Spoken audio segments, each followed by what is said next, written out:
Swallows and Amazons by Arthur Ransome.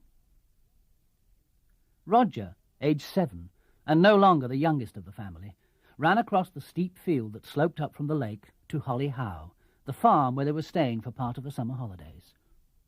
His mother was awaiting him at the gate. He saw that she had in her hand a small piece of white paper, a telegram. He knew at once what it was.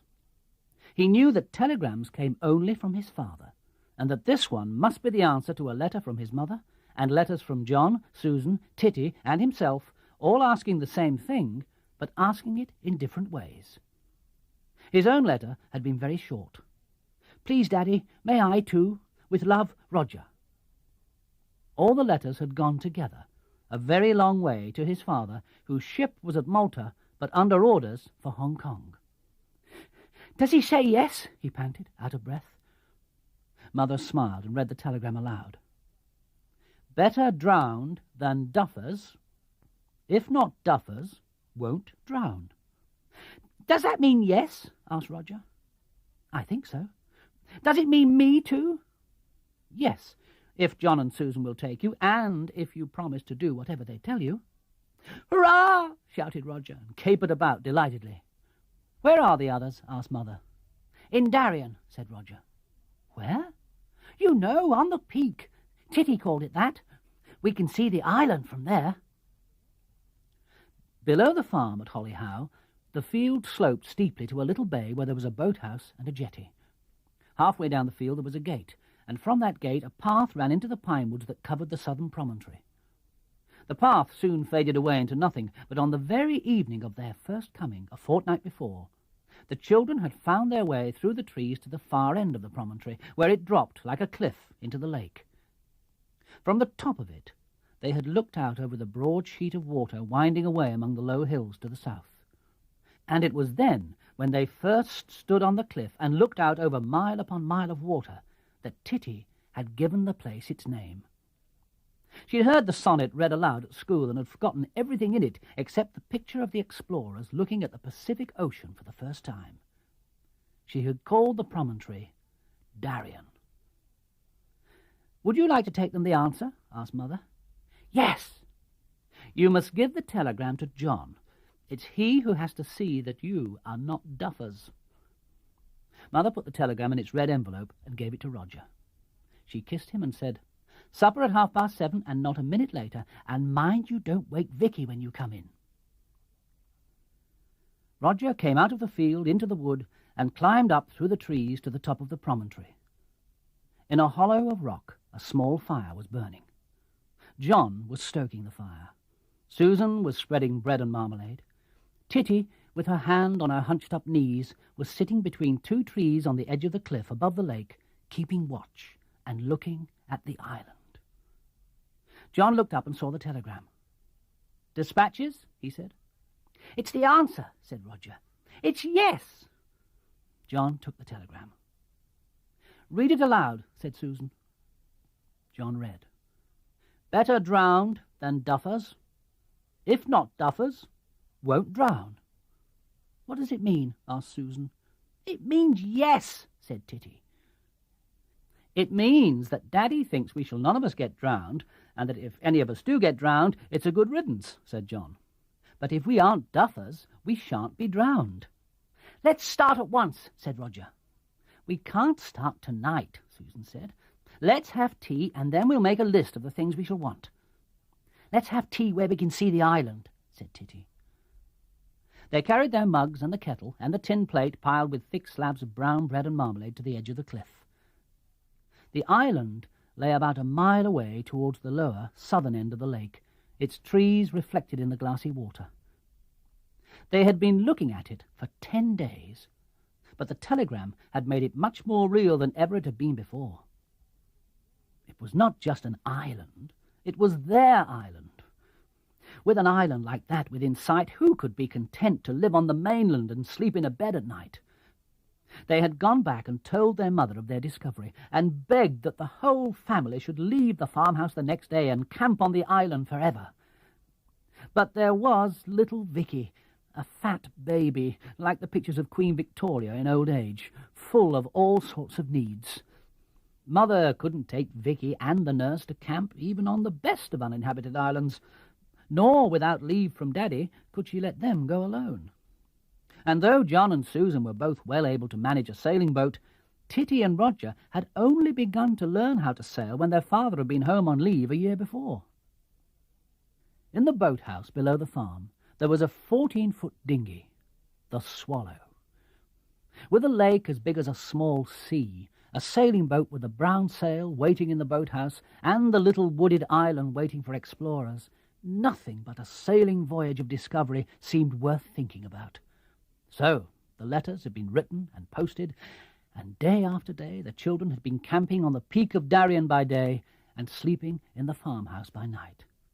And now, suddenly, it was real. It was to be their island after all. They were to be allowed to use the sailing boat by themselves. They were to be allowed to sail out from the little sheltered bay and round the point and down the lake to the island. They were to be allowed to land on the island and to live there until it was time to pack up again and go home to town and school and lessons. John took a sheet of paper and a pencil from his pocket. "Let's make the ship's articles," he said. The bread and marmalade had all been eaten, so he turned the plate upside down and put the paper on the back of it, and lay on his stomach on the rock. He wrote, "Sailing vessel, Swallow. Port, Holly Howe. Owners, Walkers Limited." Underneath that he wrote, "Master, John Walker. Mate, Susan Walker. Able seaman, Titty Walker. Ship's boy, Roger. Now," he said, "you all have to sign opposite your names." They all signed. "Well, Mr. Mate," said John, "how soon do you think we should be ready to put to sea?" "We can't really sail until everything is ready," said Susan. "Let's make a list of the things we'll need." "Compass," said John. "Kettle," said Susan. "A flag," said Titty. "I'll make one with a swallow on it." "Tents," said Roger. "Telescope," said John. "Saucepan, mugs, knives, forks, tea, sugar, milk," said Susan, writing as hard as she could go. "And sleeping bags," said Roger. They kept remembering things and then getting stuck, and then remembering some more until there was no more room on the paper. And then they all went home to bed. When they'd finished loading the supplies into the Swallow the next morning, there was very little room left for themselves. They managed to squeeze in somehow, and then Mother said, "Well, if you're ready, you'd better start." "Now, Mr. Mate," said Captain John. "All aboard!" cried Mate Susan. "We are all aboard," said Roger. He was sitting in the bows, and Titty was sitting on the middle thwart. John hooked the yard to the traveller on the mast and hauled up the little brown sail and made the halyard fast. Titty's flag with the dark blue swallow on a white ground was already at the masthead. John went aft to the tiller. Susan pulled down the boom until the sail was setting properly. There was a very light northwesterly wind. Mother held the end of the painter, and then, when the little sail filled, she threw it to Roger, who coiled it down and stuffed it away under his feet. Very slowly, the Swallow slid away from the jetty. "Goodbye, Mother! Goodbye, Vicky! Goodbye, Nurse! Goodbye! Goodbye!" came from the jetty. Mother waved her handkerchief, Nurse waved hers, and Vicky waved a fat hand. The crew of the Swallow waved back. The little boat slipped slowly out towards the mouth of the bay. She made at first no noise and hardly any wake. Then, as she came clear of the northerly side of the bay, she found a little more wind, and the cheerful lapping noise began under her forefoot, while her wake lengthened out and bubbled astern of her. Captain John held on straight out of the bay until he could see into the bay on the other side of the point. Far away down the lake, the island showed. John let out the main sheet and put the helm up. The boom swung out, the Swallow swung round, and with the wind aft, John steered straight for the island. As they passed the second cape beyond Darien, Roger, the lookout, reported a ship and pointed towards the shore. In the bay beyond the cape lay a strange-looking dark blue vessel. She was a long, narrow craft with a high, raised cabin roof and a row of glass windows along her side. Her bows were like the bows of an old-time clipper. Her stern was like that of a steamship. There was an awning over her afterdeck, and under it a big fat man was sitting writing in a deck chair. The vessel was moored to a large buoy. "It's a houseboat," said John. "What is a houseboat?" asked Titty. "It's a boat used instead of a house. There was one at Falmouth, where people used to live all the year round." "I wonder," Titty said, "if the man on the houseboat is a retired pirate." Just then a harsh squawk sounded over the water, and a large green bird, which they hadn't noticed, shook itself where it stood perched on the rail that ran round the stern of the houseboat. "He is a pirate," said Roger. "There's his parrot." Before they could see any more, the next little cape hid the houseboat from them. They were getting near the island now. "Keep a lookout for a good landing place," said Captain John. "And keep a lookout for savages," said Titty. "We don't know yet that it is uninhabited, and you can't be too careful." The island was covered with trees, and among them were oaks, hazels, beeches, and rowans, and one tall pine which stood out high above the others. They had often looked at it through the telescope from Darien. The tall pine was near the north end of the island. Below it was a little cliff dropping to the water. Rocks showed a few yards out from the shore, and there was no place to land there. John steered to pass between the island and the mainland, not too near the island, so as not to lose the wind. In a moment or two, Swallow was slipping through smooth water, though there was still enough wind to keep her slowly moving. A little more than a third of the way along the eastern shore of the island, there was a bay, a very small one, with a pebbly beach. Behind it there seemed to be a clearer space among the trees. "What a place for a camp," said Susan. "It's not much of a harbour," said Captain John, "but if it's the only one, it'll have to do. We can haul the ship well up. Stand by to take in sail. Lower away." Mate Susan was all ready with a halyard in her hand. She slackened the halyard without letting go of it. Down came the sail. "Grab the yard, Roger." Roger grabbed it. Susan unhooked the traveller, and she and Roger together brought down the sail and the yard. When the sail was down, Swallow still had enough way on her to slide in towards the beach. There was a gentle grumble and scrunch, and Swallow's nose was on the pebbly beach. She had hardly touched before Roger had jumped ashore with the painter. "The first thing to do," said Susan, "is to find the best place for our camp. Not too easily seen from anywhere," said Titty as they scrambled ashore. "We want a flat bit of ground with trees to hold the tents up," said John. "And a good place for a fire," said Susan. "Is it safe to leave the things here?" said Titty. "There might be a tidal wave 40 feet high, washing over everything." "Not as big as that," said John. "That would cover the island." "Hello? Where's that boy?" said the mate. The boy, Roger, was exploring already. Just then he shouted from close to them, behind some bushes, "Someone's had a fire here before!"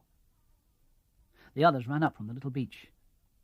Between the landing place and the high part of the island where the big pine tree was, there was a round, open space of mossy ground. There were trees round the edge of it, and in the middle of it there was a round place where the turf had been scraped away. Roger was there, looking at a neat ring of stones, making a fireplace with the ashes of an old fire in it. At opposite sides of the ring, 2 stout forked sticks had been driven into the ground and built around with heavy stones.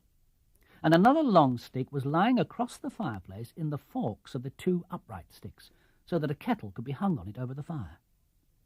Someone had had a fire here, and someone was meaning to have a fire again. "Natives," said Titty. "Perhaps they're still here," said Roger. "Come on," said Captain John. "We'll go all over it." There was really not very much of the island to explore. It didn't take the crew of the Swallow very long to make sure that, though someone had been on the island sometime, there was nobody but themselves on the island today.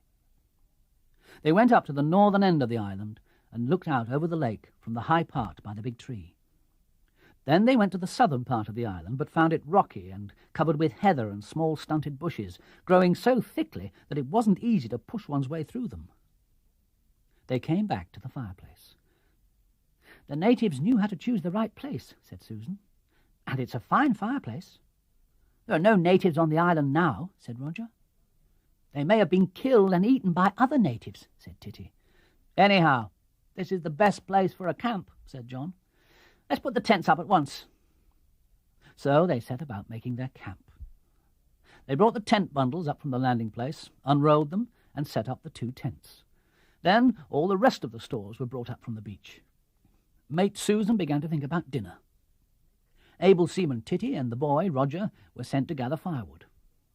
Presently a fire was burning in the blackened ring of stones. Susan found a place by the landing beach where it was easy to stand on 2 rocks and dip a kettle full of clean water. She came back with the kettle and slung it on the cross stick over the fire. "Everything's all right," said Captain John, "except the landing place. Everybody can see it from the mainland, and if it comes on to blow from the east, it's a very bad place for the Swallow. I'm going to look for a better place."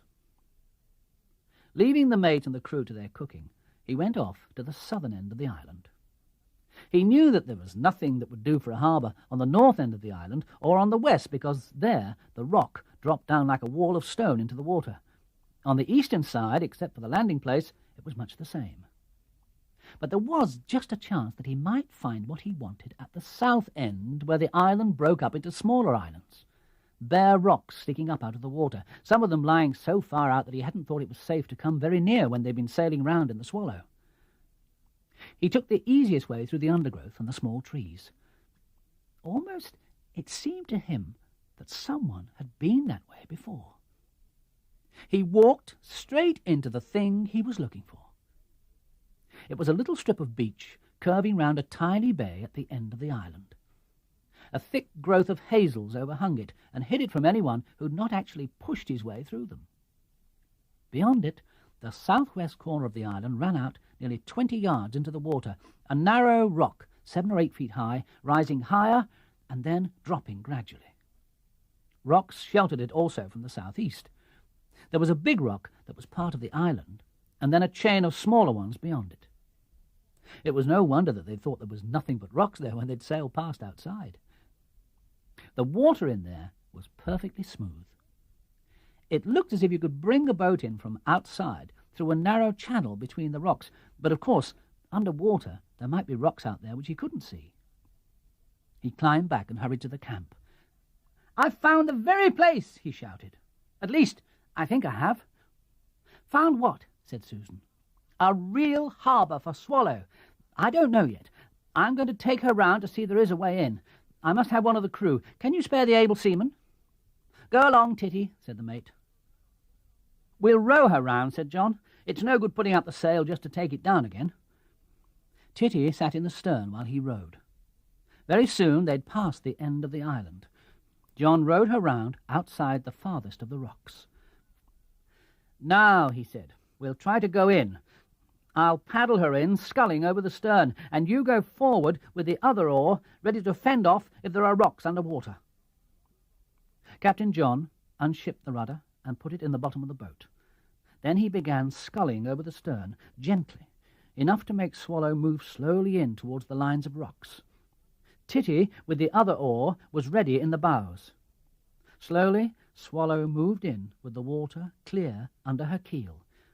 At last, the green trees were close ahead, and Swallow was safe in the pool, and ran her nose up the beach in the tiny bay, sheltered by the trees from the north and by the walls of rock from any other wind. "What a place!" said the able seaman. "I expect somebody hid on the island hundreds of years ago and kept his boat here." "It's a perfect harbour," said John. "No one will find her in here." "What did you put the cross on the tree for?" said Titty. "What cross?" said John. "This one." Nearly at the top of a small tree stump, a white cross had been painted on the side nearest to the water. It had been painted some time ago and had faded, and neither John nor Titty had noticed it before. "I didn't put it there," said John. "It must have been there already." "Natives again," said Titty sadly. "That means that somebody else knows even about the harbour."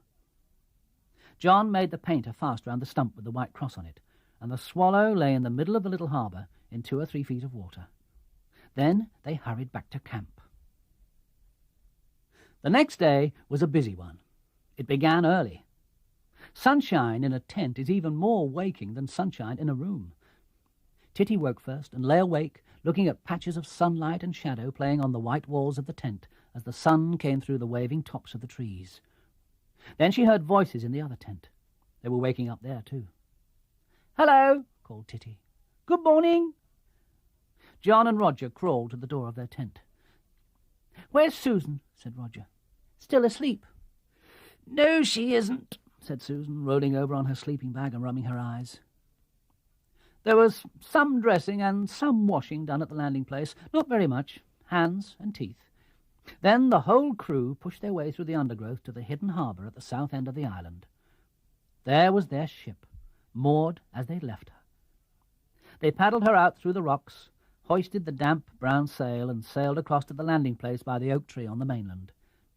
Here they pulled Swallow's nose well up on the beach and tied the painter round a big stone. Then they walked up to Dixon's farm. Mrs. Dixon said, "You'll be come for the milk. I see you've got your own can. They're at the milking now." She went off with the can and brought it back, bubbling and warm with new milk.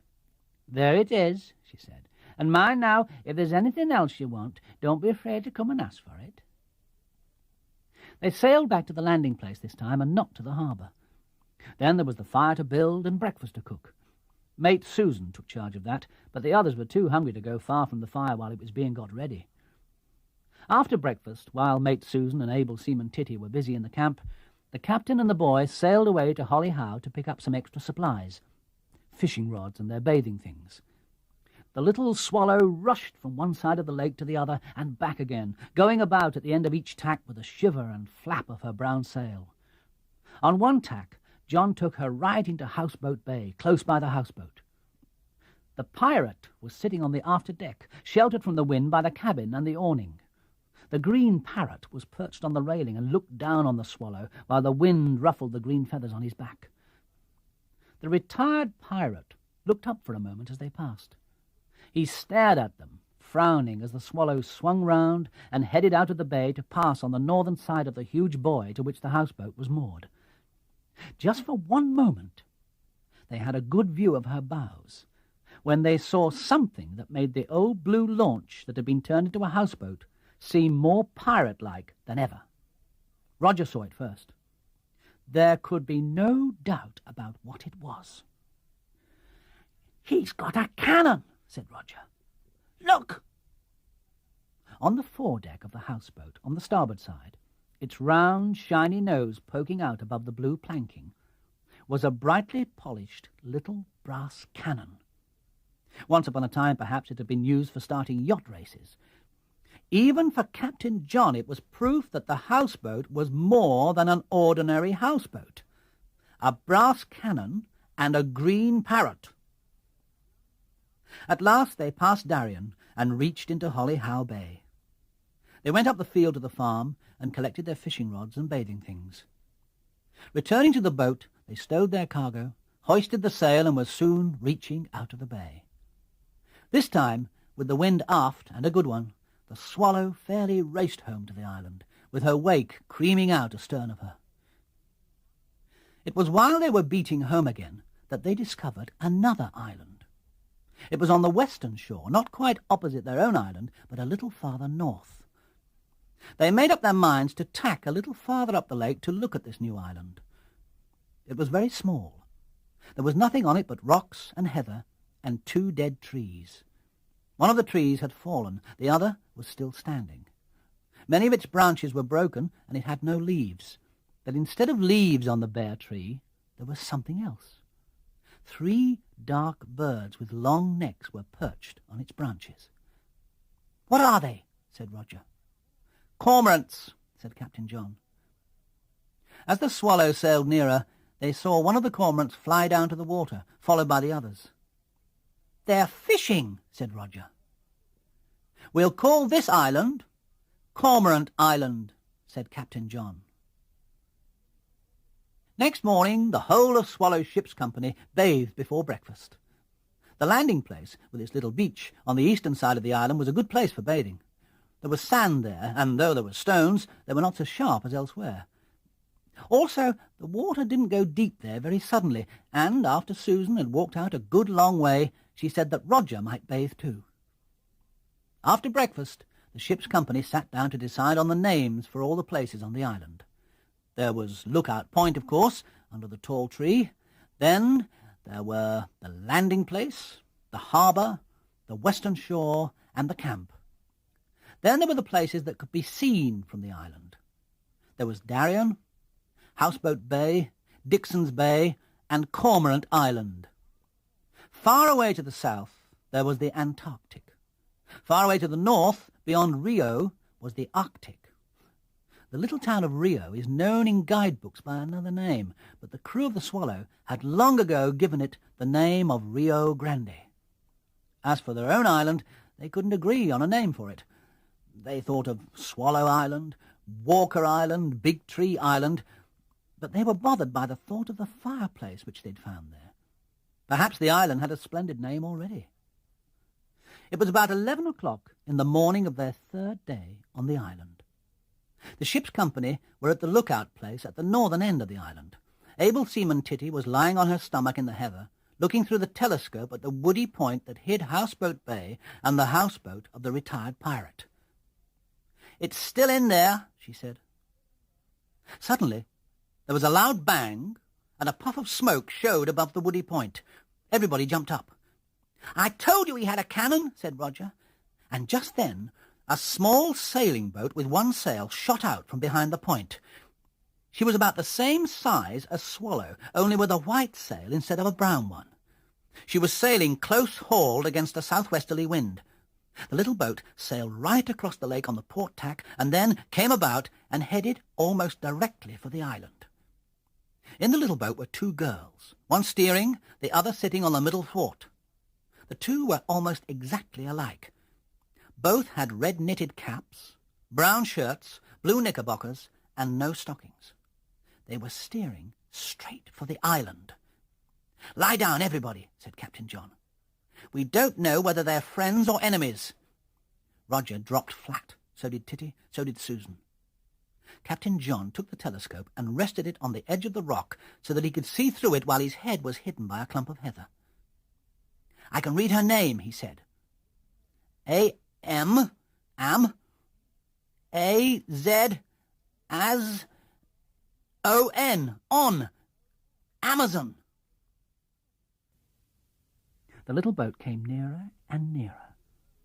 The girl who was steering, they could see now that she was the bigger of the two, pulled something from under the stern sheets. The other reached aft to take it, and then went forward and was busy with something about the mast. Suddenly the Amazon, now only 20 yards from the island, went about. They heard the girl who was steering say, "Ready about," and saw the other duck to let the boom pass over. Then she stood up again at once, holding some halyards in her hands. She began to haul downwards, hand over hand, and a little flagstaff with a flag on it went bobbing and jerking up to the masthead. The little staff straightened itself at the top of the mast, and the flag, a three-cornered one, blew out in the wind. Titty.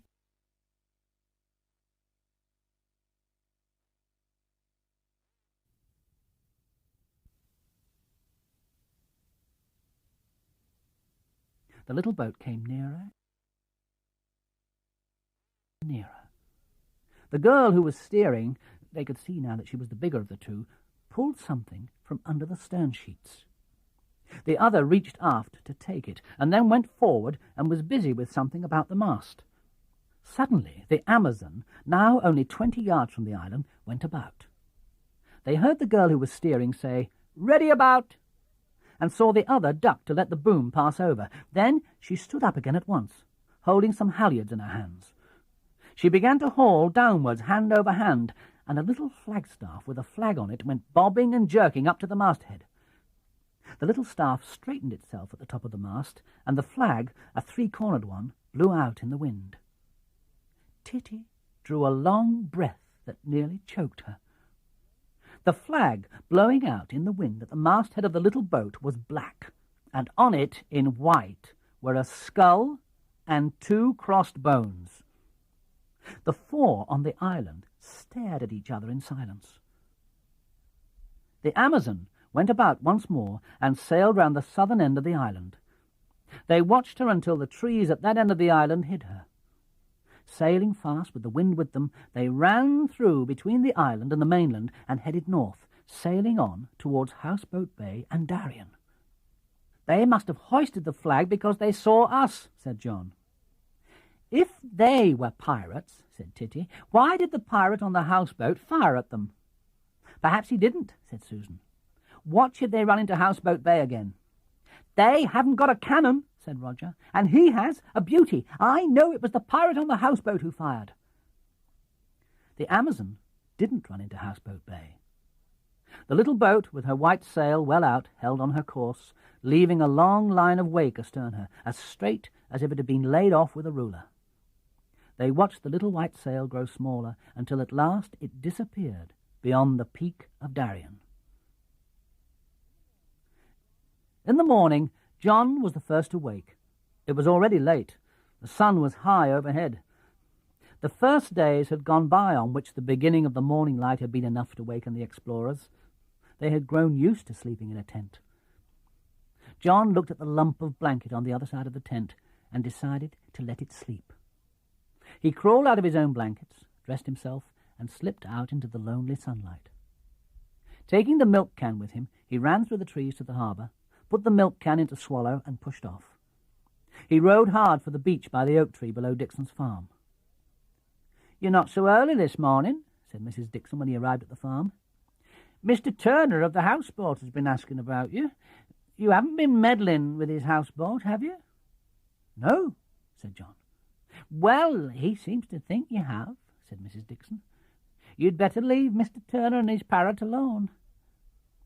When he got back to the island, Captain John said, "I have grave news. Something has happened. I shall call a council as soon as we've had breakfast." "Aye, aye, sir," said the able seaman, and poked the boy, who said, "Aye, aye, sir." When breakfast was over, Captain John spoke. "I call a council," he said. They were all sitting round the fire, which was now burning low. The saucepan full of water was standing among the embers, keeping hot for washing up the stickier things. "We have an enemy," said Captain John. "Who is it?" said able seaman Titty eagerly. "You know the man on the houseboat," said Captain John. "He's been telling the natives that we have been meddling with his craft. But we never touched it. I know we haven't, but he's been telling them that we have. He's trying to set the natives against us. I don't know why he hates us, but he does." "He has a secret," said Titty. "They all have. Either it's dark deeds or else it's treasure. Look at the way he fired at the pirate ship. He must have thought they were after his hoard." "Yes, but why is he against us?" said John.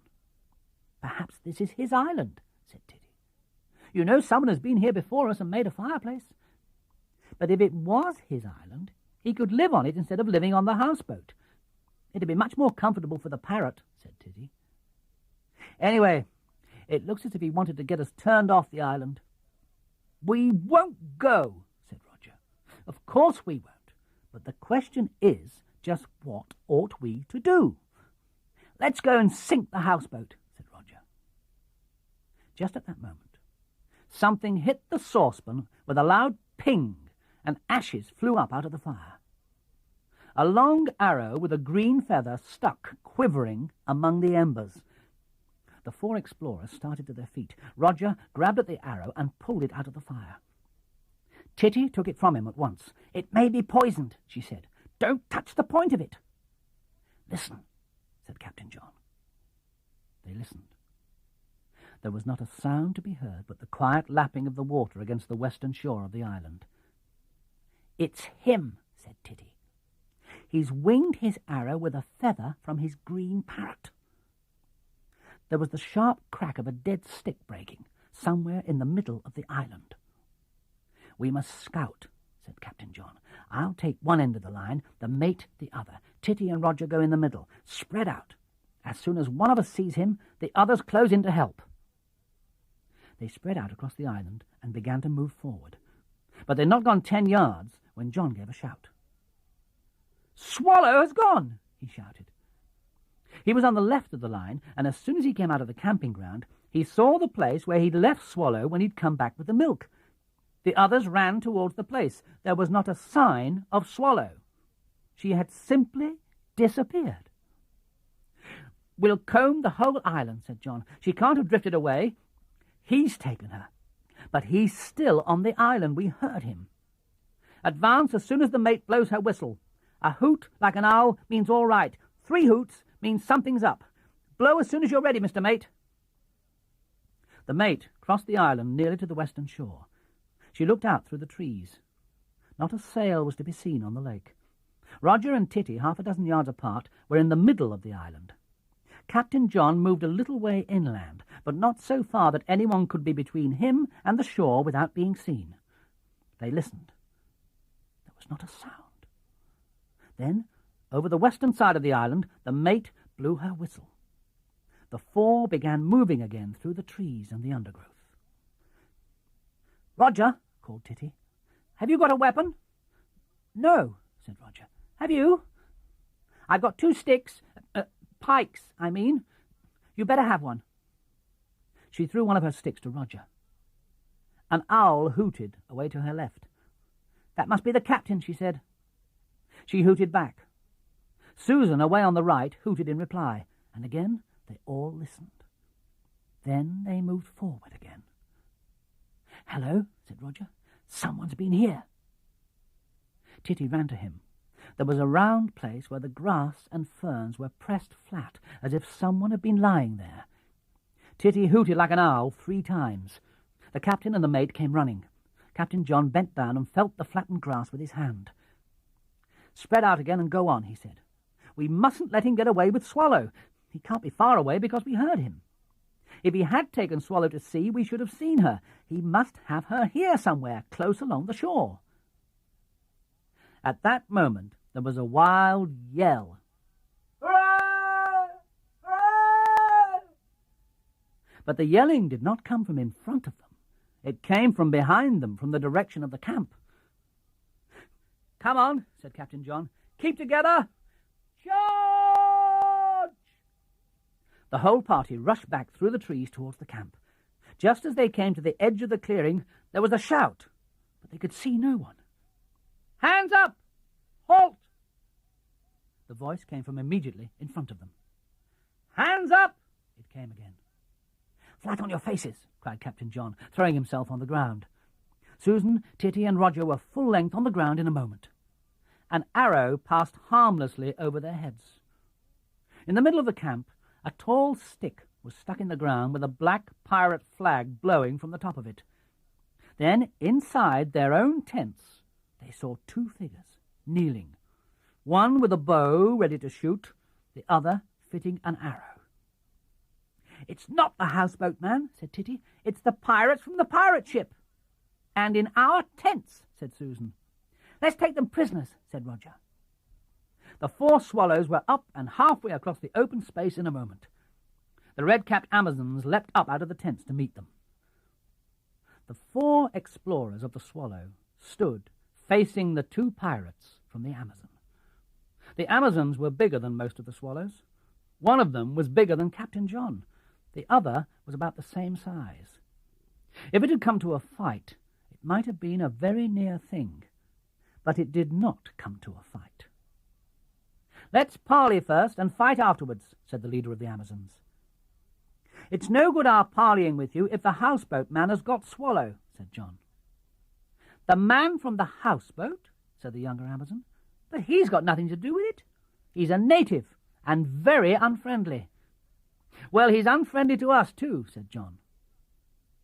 Susan pulled John by the sleeve. "If the houseboat man isn't with them," she whispered, "they must have taken Swallow themselves, and the only place they could put her is the harbour. Their own ship must be there too, so if they have got our tents, we can take both ships." "Where is Swallow?" said Captain John. "She's a prize, and we've taken her into our harbour." "It's our harbour," said John. "And anyhow, that's not much good to you. You can't get out from this end of the island against the four of us. The harbour end of the island is in our hands, so that really it's the Amazon that's the prize, and we've got both ships. You've only got our tents." Titty spoke. "Why have your arrows got green feathers? The pirate on the houseboat must have given them to you. You must be on his side." The younger Amazon exclaimed, "But the green feathers are our trophies. We took them ourselves. He was keeping them to clean his pipes, and we boarded his ship and took them." The elder Amazon said, "We're all on the same side, and I don't see the good of fighting." John said, "But why did you come to our island?" "Our island," said the Amazons together. "How can it be your island? This is our camp." "It's been our island for years and years," said the Amazons. "Who built the fireplace? Who marked the harbour?" "You mean putting the cross on the tree?" said John. The elder Amazon laughed. "That just shows it's our island," she said. "You don't even know how the harbour's marked." "We do," said Roger. John was silent. He knew that they did not. At last he said, "Right, we'll parley, but you must put down your weapons, and so will we." The Amazons put their bows on the ground. Roger and Titty put down their pikes. Captain John walked towards the Amazons and held out his hand.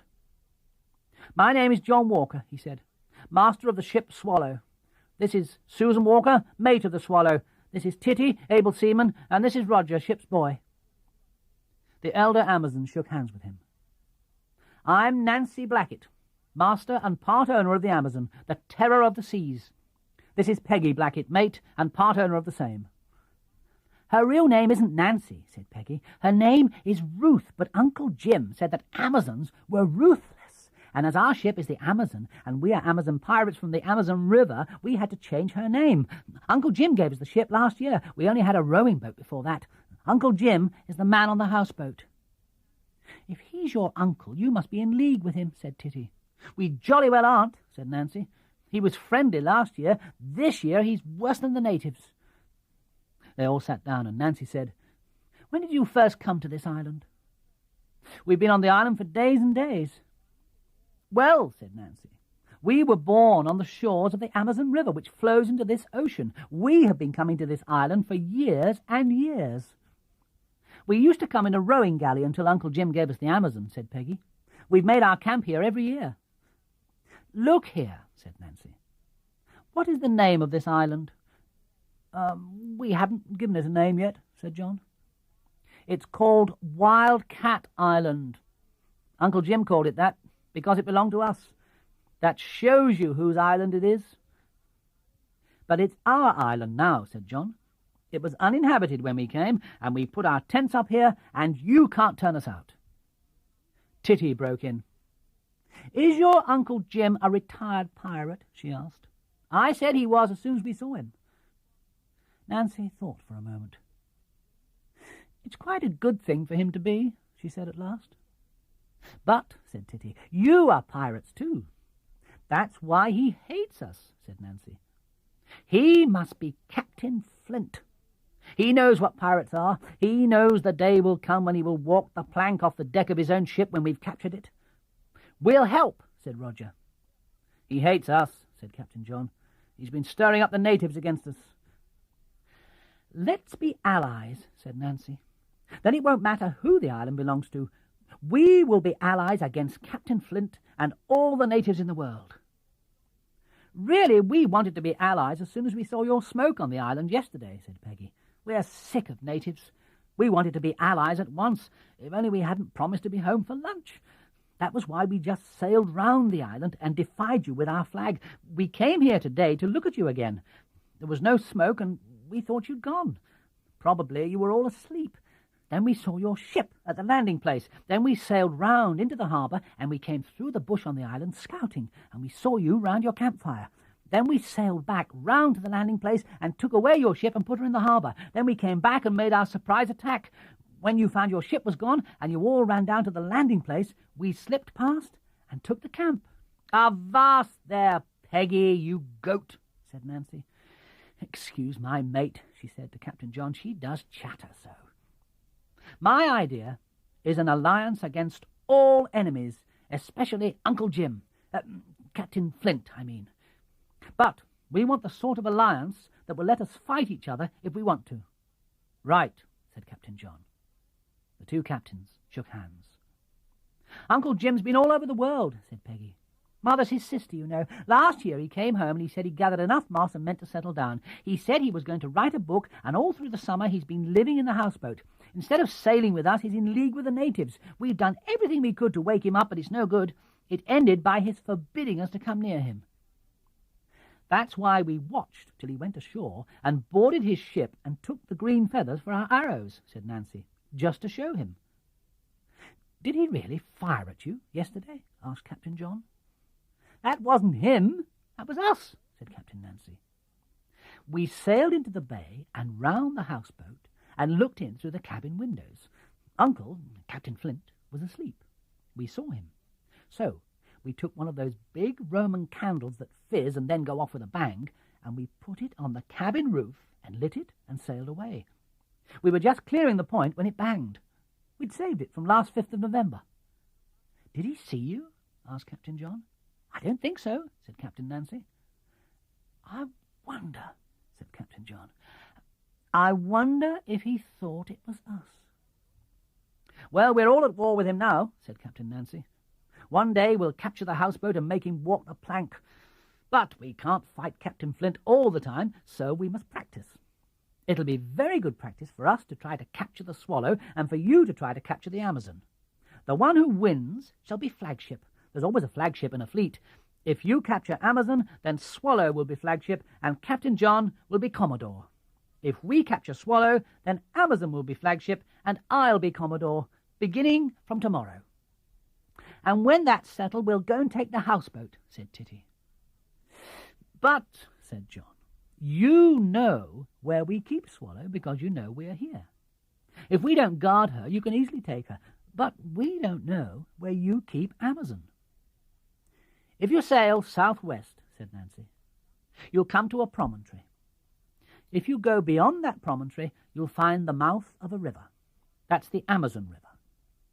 Not far up it, on the right bank, there's a boathouse. It's a stone boathouse with a big wooden skull and crossbones that we made fastened over the front of it.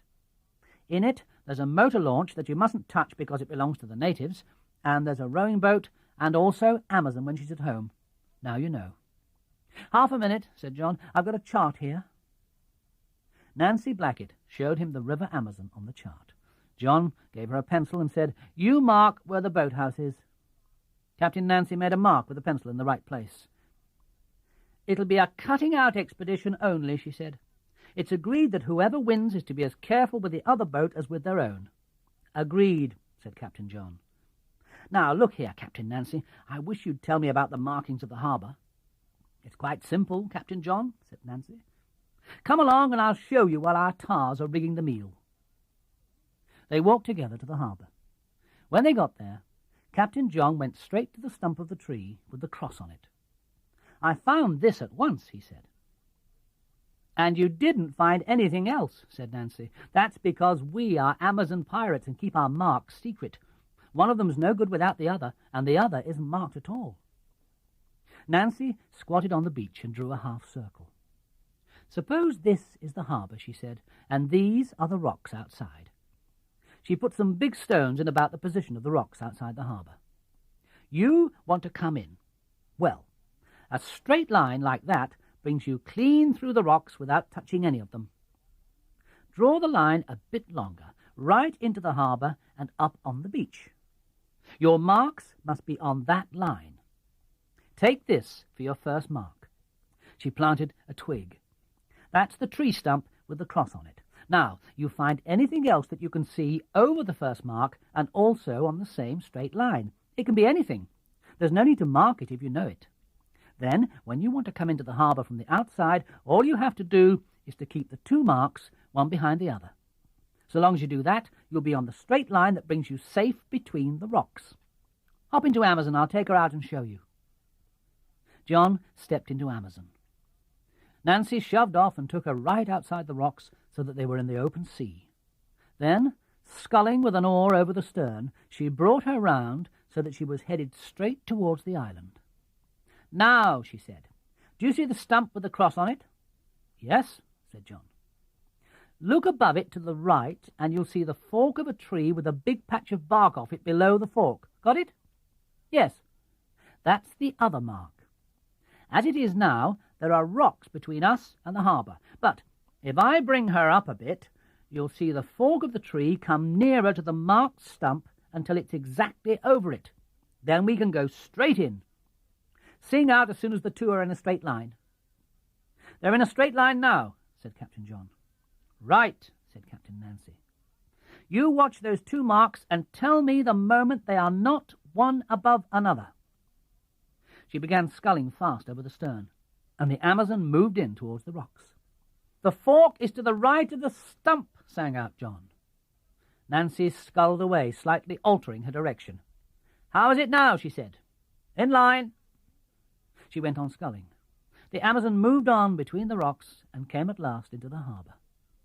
"We're through," said John. "That was jolly good work." "It's quite simple," said Nancy.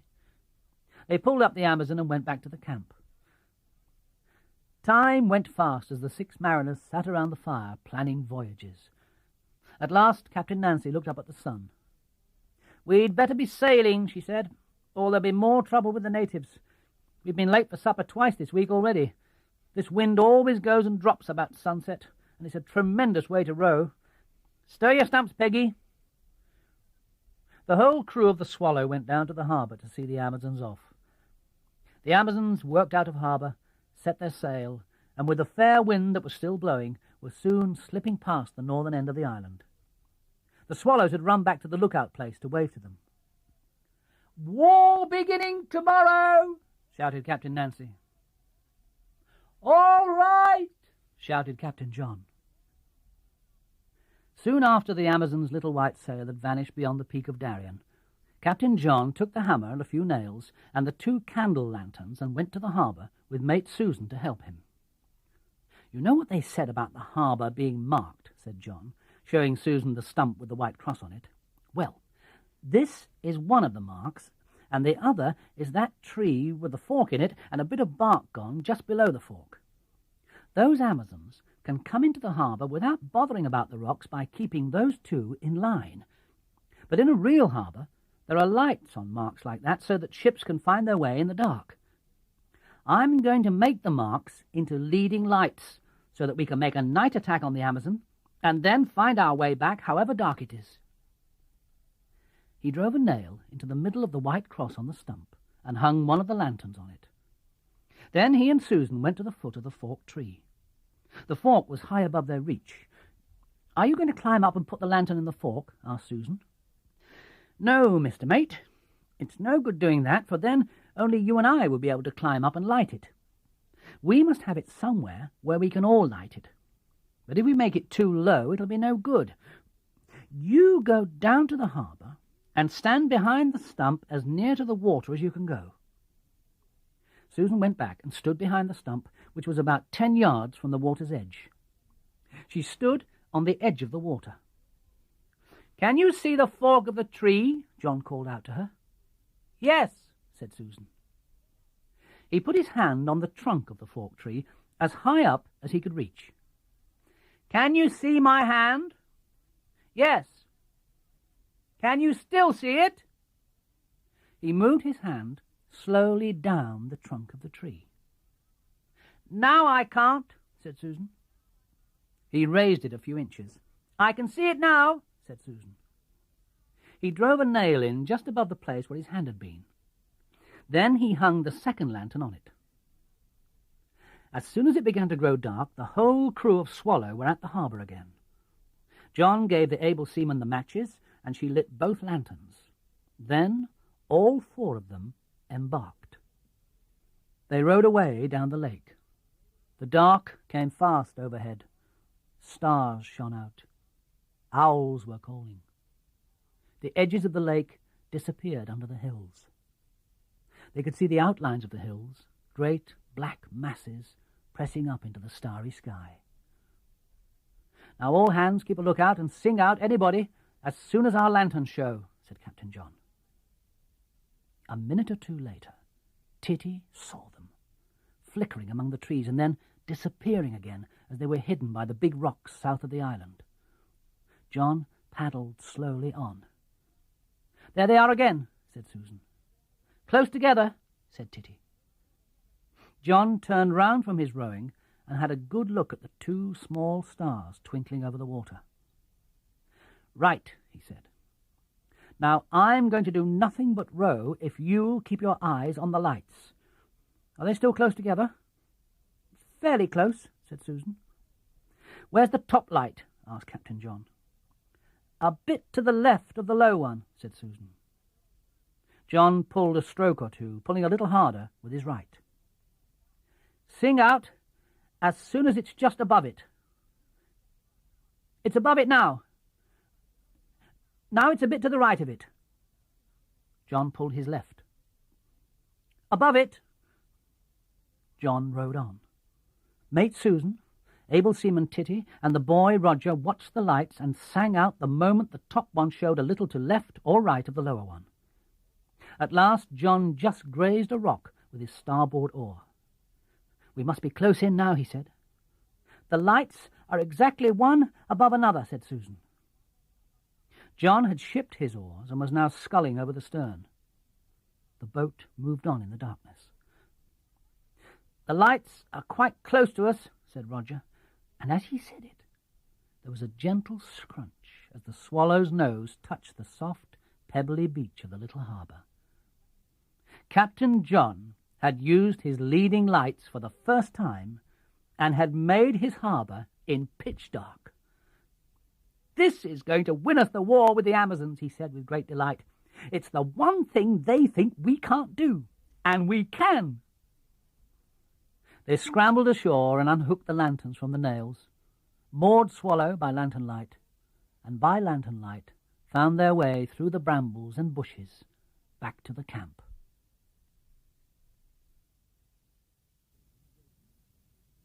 The first thing John did when he woke in the morning was to listen.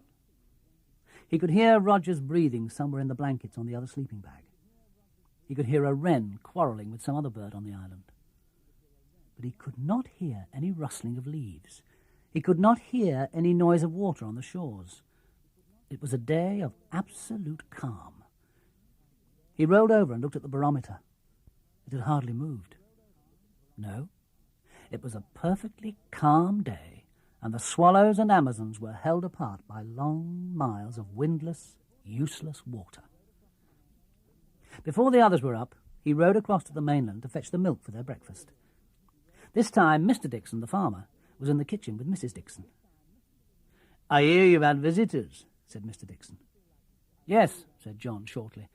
He didn't feel like discussing their affairs with a native. "Shall he be seeing those lasses again?" asked Mr. Dixon. "Yes," said John, "as soon as ever there's a wind for sailing." "Well," said Mr. Dixon, "you tell them to tell their Uncle Jim to put a good padlock on that houseboat of his if he leaves it at nights. Down in the pub at Bigland yonder, there was a deal too much talk going on about that houseboat and what he has in it. Nobody in these parts would touch it, but when talk gets going as far as Bigland, you never know who hears it. There's more than plenty of wild young lads that are up to anything without thinking twice." John returned to the island, and after breakfast he called a council for the second time. "It's about Captain Flint again," he said. He told them about the message Mr. Dixon had given him. When he'd finished, he said, "You see, there's no wind. We shan't see the Amazons today, so we can't give them the message. That means the houseboat man, Captain Flint," said Titty, "Captain Flint won't know what Mr. Dixon, the native, wanted him to know. Do you think we ought to tell him without waiting for the Amazons? It's all native business. It's got nothing to do with us, really, even if he is a beast and thinks we've been touching his houseboat. But all the same, it wouldn't do not to tell him. We were to have told the Amazons. They're not here, so we ought to tell him ourselves. I'm going over now to tell him myself. All agreed?" They all agreed. And so it happened that for the second time that day Captain John took the masted sail out of Swallow and set out across the lake. He didn't like going because he was worried about what the Amazons would think, and after all, it was their message. Also, he didn't like going to deliver a message to an enemy who had stirred up the natives against them so unjustly. Still, there was the message, a native message. It would be more uncomfortable not to deliver it than to deliver it. It didn't take him long to reach the southern point of Houseboat Bay. He rounded it and plugged away at the oars, navy stroke, not hurrying but keeping his timing as regular as a clock. Suddenly he heard the squawk of a parrot and a shout quite close to him. "What are you up to?" He was a dozen yards or so from the houseboat. Captain Flint was on deck, lowering a large suitcase into a rowing boat that lay alongside. In the bows of the rowing boat was a large cage with the green parrot in it. The houseboat man, in very towny clothes, was lowering his suitcase into the stern. A motor car was waiting on the road which ran close to the shore at the head of the little bay. It was clear that the parrot and the houseboat man were presently going away. John was just going to say, "Good morning," or something like that, but the houseboat man spoke first. "Look here," he said. "You leave my houseboat alone. Once is quite enough. Just you lay to your oars and clear out, fast, and don't come here again. Yes, and if you've any more of those fireworks, the best thing you can do with them is to drop them in the lake. How would you like someone to come and let off a firework in your boat and set fire to the sail or something? Look at the mess you've made of my cabin roof." There was a large burnt patch on top of the curved cabin roof. The houseboat man pointed to it indignantly. "But I never had any fireworks," said John. "At least, not since last November." "That won't do," said the houseboat man. "I've seen you round here several times in the past few days." "But I've never been near your boat before, never as near as I am now." "Listen," said the houseboat man. "When you came and lit that beastly thing that made such a mess of my cabin roof, you cleared off round the point. I came up and put the fire out and guessed at once what you'd done." "But I didn't set fire to your boat," said John. "Who did set fire to her then?" said the houseboat man. "Who else would have done such a thing?" John said nothing. It would never do to give the Amazons away. "Now clear out," said the houseboat man. "I've nothing more to say to you." "But I came to tell you—" "Clear out. I don't like talking to liars." John went very red. Then he rowed away without a word. The ship's crew spent that evening round the campfire making their plans. There would surely be a wind in the morning, but who could tell which way it might blow? A southerly wind would mean one plan, and a northerly wind another. A northerly would make it easy for the Amazons to sail to Wildcat Island. A southerly would make it easy for the Swallows to sail to the Amazon River. Getting back mattered less. It wouldn't matter how long that took. "In naval warfare," said John, remembering a well-known book, "two things are important. To know exactly what you want to do, and to do it in the manner that your enemy least expects." The Swallows would sail on at dusk into the river, find the boathouse, cut out the Amazon, put aboard a prize crew, Susan, to sail her back, and return to Wildcat Island in the dark. The leading lights will be lit to make it safe to bring the ships into the harbour in the dark. But candles will not burn all day, so someone had to stay on the island to light them at the last minute. That someone was to be Titty. So, that was settled. The only question was, would there be a wind, and which way would it blow? In the morning, there was a fog on the lake. They couldn't see the mainland from the island. But after breakfast, a little ripple showed on the water under the fog. The fog moved and drifted through the trees and began to lift from the lake. Now here, now there, the masses of the hills and the dark patches of the woods on the shores showed through the mist, disappeared, and showed again. The wind was southerly. It brought with it a light drizzle, but that passed, and then the fog was gone. The wind strengthened, and the sun shone. "We must make everything ready to set sail at about 4 o'clock, said Captain John. "Able Seaman Titty, it's no good lighting the candle lanterns on the harbour marks until we are close to. Besides, you'll want them in the camp. You better not put them on the marks until you hear us give the owl call. Then you'll know it's us and not an enemy. I say, Titty, do you really think you can manage all by yourself? Of course I can, but I hope they don't slip past you in the islands. I couldn't manage both the Amazons by myself. At 4 o'clock, Captain John took a last look over the ship. All aboard, he said, and the mate and the boy climbed in and went to the stern. The captain pushed, and as the Swallow floated off, he set a knee on her bows, and a moment later was busy with the sail. "You won't forget about the lights, Titty," he called. "Everything may depend on them if it's very dark. When you hear us make owl calls, light the candle lanterns on the harbour marks." "Aye, aye, sir," said Titty. "Swallows forever!" She watched them through the telescope until the brown sail disappeared behind the peak of Darien. She then became Robinson Crusoe and went down into the camp to take command of her island.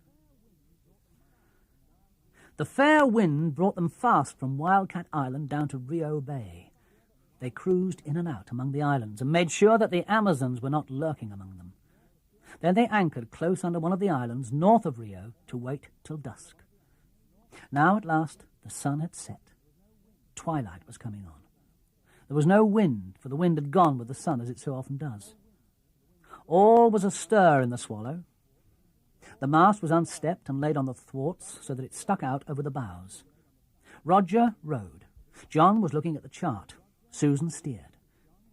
Slowly they moved across to the western shore. Already the hills were dark and you couldn't see the woods on them. Here and there on the shores of the lake, lights twinkled in the houses of the natives. The Swallow drifted on past the point. They were in smooth water now, sheltered by the high ground of the promontory. Susan steered till she could see the lights of a house reflected in the river. That was the opening in the reeds. She steered towards it. Presently there were tall reeds on either side of them. They were in the Amazon River. "The boathouse is somewhere on the right bank," whispered John. "That's our left. Tell Roger to keep a lookout to port." There was a whisper from the lookout. "There it is! I see it!"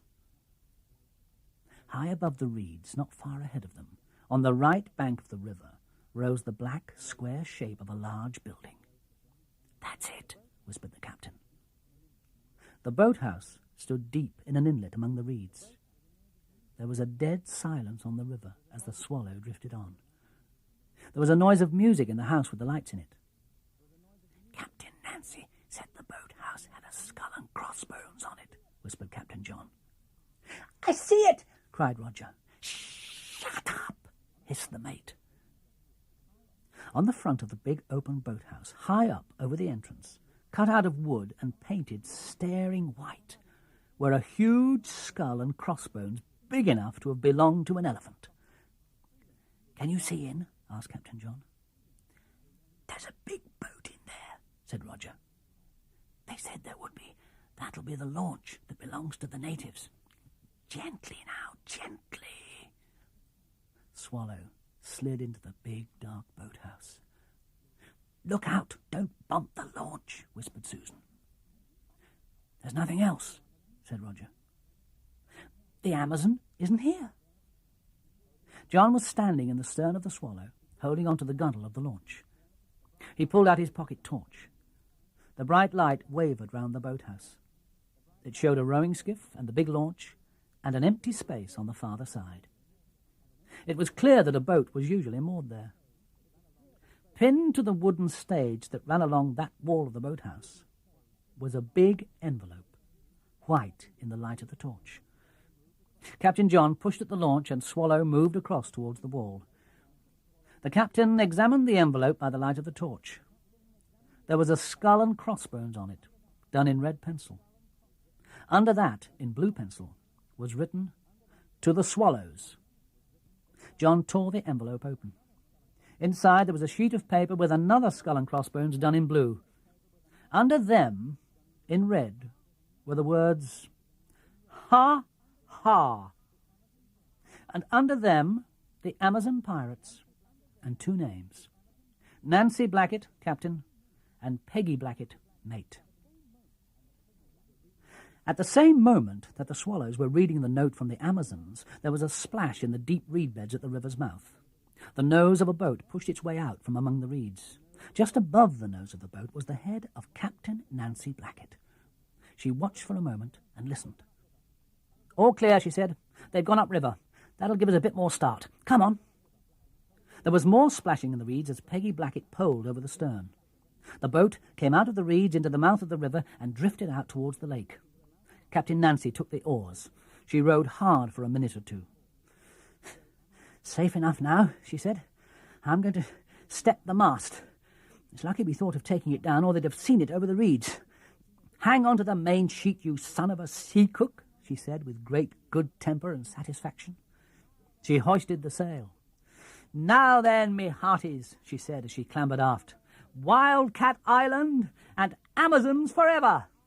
We've done them fairly brown." Before it was too dark to see what she was doing without a torch, Titty took one of the candle lanterns and hooked it up on the nail on the forked tree. It would be easier to open it and light it up there than to light it and feel round for the nail to hang it on. Then she went back to the camp. She made up the fire, lit the other candle lantern, and tried to read by it. But reading wasn't easy, even with the candle lantern, because of the fire leaping up and flashing shadows across the pages. Then she remembered that there was only a very short piece of candle in the lantern, and it would be wanted at the harbour. She blew it out. She took both her blankets from the tent, rolled herself up in one of them, and made a hood and cloak of the other. Then she sat, watching her fire, with the electric torch and the candle lantern close beside her. That was the last thing she remembered. She was wakened with the wind in her face and the long call of an owl.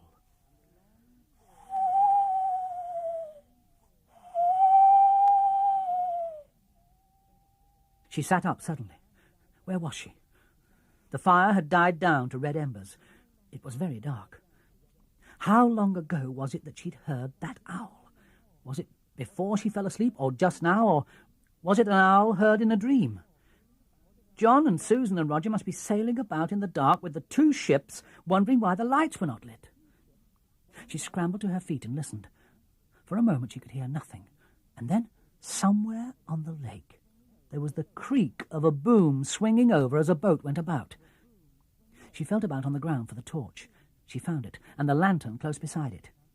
She lit the torch and ran out of the camp and hurried, stumbling as she went, along the path to the harbour.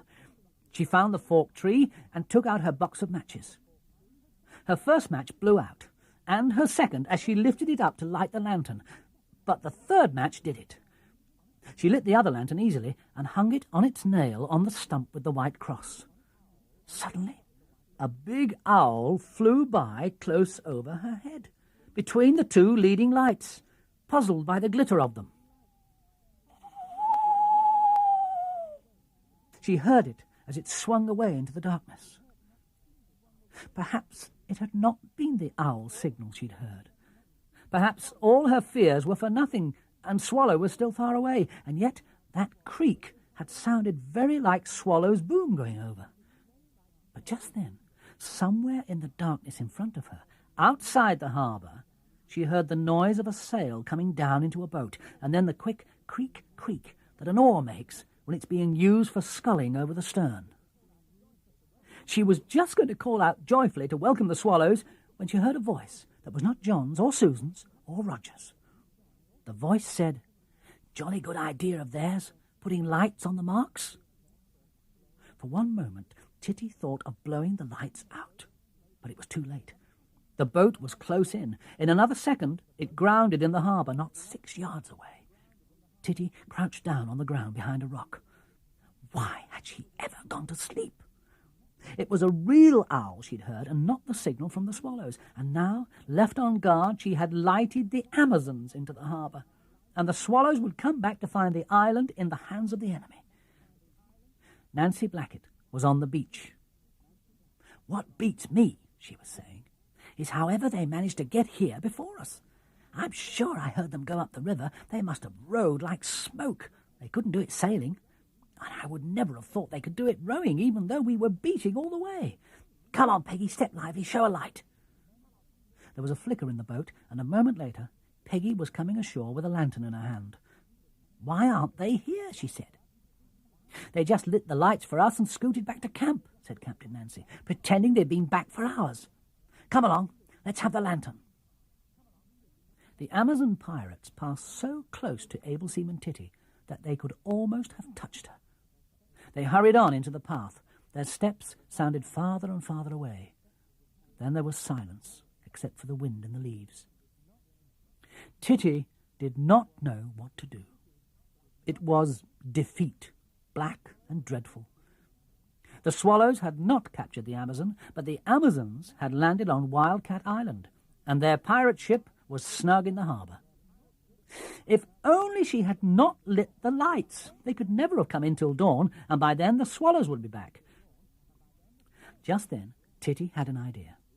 After all, it didn't matter who of the swallows captured the Amazon, and here was the Amazon, unprotected. Why not?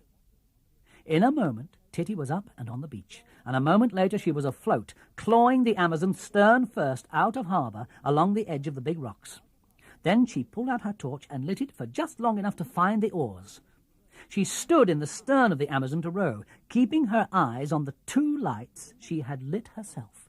She remembered that whatever happened, she must keep the 2 lights in line, one above another. She went on rowing backwards for a bit to be sure she was clear. She pulled hard with her left and brought Amazon's head nearer to the wind. Then she rowed steadily. It was very hard work. She couldn't keep on rowing like that all night. The best thing she could do would be to anchor in as safe a place as possible. She didn't want to be anchored anywhere near the island when dawn came. Who knew how well these pirates could swim? The other side of the lake would be safe. Suddenly she heard the splash of water on rocks quite close to her. It would never do to run Amazon ashore in the dark. She stopped rowing, scrambled forward, and lowered the anchor over the bows, letting out the rope hand over hand. Down it went, yard after yard. Deep water, after all. Then it stopped being heavy. The anchor was on the ground. She let the rest of the rope go. The Amazon drifted back and brought up with a light jerk. She found a rug and wrapped herself up in it, for it was cold enough on the water now that she was not rowing. She also found a big hunk of chocolate. This she ate. She settled herself in the bottom of the boat, just aft of the centreboard case, so as to keep warm and get some shelter from the wind. She'd begun to wonder how many hours it would be till dawn, when she stiffened suddenly, like a rabbit that has seen a man in a field. She heard a new noise. It was the noise of rowing, hard, fast rowing, the noise of 2 pairs of oars in a native boat, and the slap, slap of a boat's bows into the short waves. She knew that noise well. It came nearer and nearer. It passed close by her. She could hear the splash of the oars so clearly that she almost thought she could see the boat in the dark. These were not swallows or Amazons, but natives. And what could they be doing in the middle of the night when everybody, except, of course, pirates and explorers, ought to be asleep? "We must be near it now." A man's voice, loud in the wind, came to her out of the darkness. "Not yet. It must be another 100 yards at least. I can hear something. I bet it's not far now. Go a bit easier." There was a crash somewhere close ahead. "Told you, you blame fool, you've bloomin' well smashed the bloomin' boat. Get out and pull her up, then. Take your hat off the lamp and let's have a bit of light."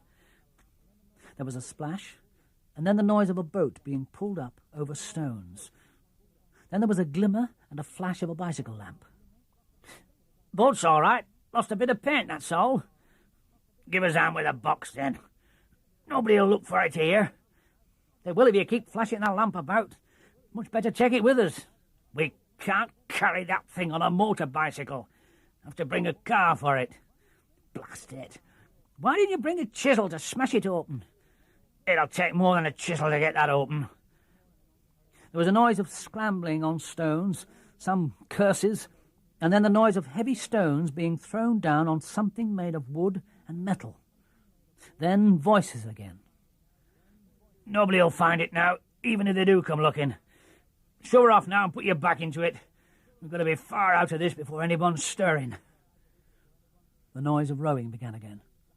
This time it grew rapidly fainter. They didn't sound at all like friendly natives, thought Titty to herself. She listened till she could hear no more, staring into the darkness. Her eyes closed once or twice. She tried to keep them open with her fingers. "I'm going to sleep again," she said. "I know I am." She was right. After searching fruitlessly for the Amazon for over an hour, the crew of the Swallow finally gave up and admitted defeat. It was now completely dark, and with no lights of any kind to guide them, they realized they couldn't possibly make Wildcat Island till morning. They spent the night moored to a small landing stage on one of the smaller islands at the northern end of Rio Bay. As soon as daylight came, they sailed out into the open lake beyond the islands, across to the farther side. "Hello," said John. "There's a boat." "What? It's the Amazon!" "Where?" said Susan. "Over there, starboard bow, by Cormorant Island. We shall fetch her on this tack." "It's Amazon, all right," said Susan, "but there's nobody in her. She must have broken loose from somewhere and drifted away." John watched carefully. "She's not drifting," he said. "She's at anchor. Perhaps the Amazons are asleep in her. Let's capture her after all. We'll get her anchor without waking them and tow her into harbour. Then when they wake, they'll be our prisoners." "I don't believe there's anybody in her," said Susan. "Rubbish," said John. "She couldn't have got there and anchored herself." "Well, we'll see in a minute," said Susan. They moved towards the little anchored ship. Suddenly, a hand showed on the gunwale, and a moment later, just as they were passing under Amazon's stern, the white face and rather draggled hair of able seaman Titty appeared over the transom. Able seaman Titty had thought out the proper thing to say, something about report, capture, enemies, and prize. But the words went out of her head at the last minute, and all she actually said was, "I've got her." Captain John let loose a hurrah that startled even himself. "Titty! Titty, however did you do it?" he said. "And where are the Amazons?" said Susan. "They've got our camp. They've got Wildcat Island," said Titty. "I couldn't help it. I was asleep, and there was an owl, and I thought it was you, and I lit the lights, and they came into harbour. Then they went to the camp, and I took Amazon." "Who cares about the camp?" cried John. "It was whoever could capture the other ship, and now we've got her, and I thought we'd failed. Swallow is flagship after all. Well done, Titty." Titty tried to tell her story, how she had pushed out in the dark, how she'd tried to anchor near the opposite shore, and had found only when day came that she'd anchored by Cormorant Island instead. Owls, the noise of rowing, men quarrelling, it all seemed a muddle. "The main thing," said Captain John, "is that Amazon is our prize. Now we'll sail over with the whole fleet. We'll make a landing in the face of the enemy and retake the island, or we'll call upon them to surrender. And if they won't, we'll keep to sea for days and days until they starve. But they'll have to give in." "Hello? What are they doing?" On the island, a large blanket, flapping heavily in the wind, was being slowly hoisted up by the big pine tree. "It's a white flag," said Titty. "They're surrendering." "We'll soon find out," said Captain John. "Roger stays with Susan in Swallow. Titty sails in Amazon. Look out, Titty. I'm coming aboard." He climbed from one boat into the other. Amazon's sail was a standing lug, just the same as Swallow's, so that John had no trouble in setting it. He began hauling in the anchor rope. "Now then, able seaman, will you take the tiller to sail her across? She's your prize, really, you know." "Are you ready, Mr. Mate?" "Ready," said Susan. Titty let go of Swallow's painter. Roger hauled it in, hand over hand, and coiled it down. Swallow's sail filled, and she began to move. John hauled on the Amazon's anchor rope till it was straight up and down. "Ready, Titty? Ready? Keep her full." In the fresh morning wind, the fleet moved towards Wildcat Island, Swallow a little ahead. The Amazons were waiting on the beach. They seemed altogether friendly. Peggy pulled Swallow up, and Nancy did the same for Amazon. But Captain John was taking no risks. "Captain Nancy," he said, "which ship is flagship?" Captain Nancy did not hesitate. "Swallow is, and earned it. But do buck up. No one knows we are here. We're supposed to be in bed, and we must get home in time to get up for breakfast when we are called." "You'll never do it," said Captain John. "Yes, we will. The wind's getting stronger every minute, and the sun's only just rising." Titty climbed out over Amazon's bows, and Captain Nancy shook her by the hand and slapped her on the back. "By thunder, able seaman," said she, "I wish you were in my crew. This morning, when I saw that you'd done us all by yourself, I could have swallowed the anchor. You did just exactly what we had planned to do." Susan was unloading the blankets and things from Swallow. Roger had run off to the camp. Everybody else took something to carry. Roger came running back. "They've got a grand fire," he said, "and the kettle's boiling over." "Who's for tea?" said Mate Susan. "Well, there's hardly time," said Peggy. "Come on, quick," said Nancy. "There's lots that's got to be said, and we can slop the tea down while we're saying it." The Swallows and the Amazons trooped along the path to the camp. The Amazons did most of the talking. "The real thing is," said Captain Nancy, "that we've got leave to come and camp on the island for a few days, beginning tomorrow. We can't very well be at war with each other while we're living in the same camp. Yours was a great plan, by the way. Anybody might have been taken in by it. When we saw you at the boathouse—" "Where were you?" asked Captain John. "We were in the reeds at the mouth of the river." "I never thought of that," said Captain John. "We were sure you were all aboard," said Captain Nancy. "We knew you'd find nothing, and I thought we should have time to get down to Wildcat Island before it was quite dark. I thought you'd be going back there at once, but I never thought of your leaving a shore party and going up the river simply to trick us into our own trap. It really was a great plan." "But it wasn't a plan, really," said Captain John. "At least, I never thought of it. But what were you going to do?" "Our plan was very simple," said Captain Nancy. "We were going to sail to Wildcat Island. My mate was to put me ashore there and sail on and wait in the next bay.